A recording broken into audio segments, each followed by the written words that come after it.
بشوفك بس تعمل ايه؟ لا وانا جايب لك الاكل ده برضه.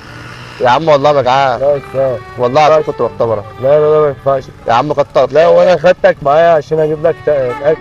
يا عم والله العظيم انت راجل زي العسل. لا انا ما جعان. يا عم كتر مش خير. الاكل اهو. حطه في الصندوق. لا حطه بس في الصندوق هتكلم معاه. انا كل ده كنت بصور. هطلع لك بس. كنت بشوفك هتعمل ايه. عادي يعني اللي الناس بعمله ما ينفعش اتكلم.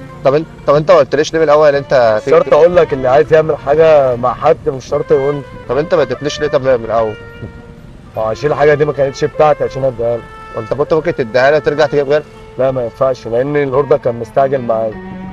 تشكر يا ريس. حبيبي يا اخويا. والله العظيم طب انت اسمك ايه طيب؟ لا محمد. تشكر يا استاذ محمد. حبيبي يا اخويا. والله العظيم انت راجل زي العسل. حبيبي تسلم. طيب ممكن ازيع. زياد. شكرا يا استاذ محمد. سلام.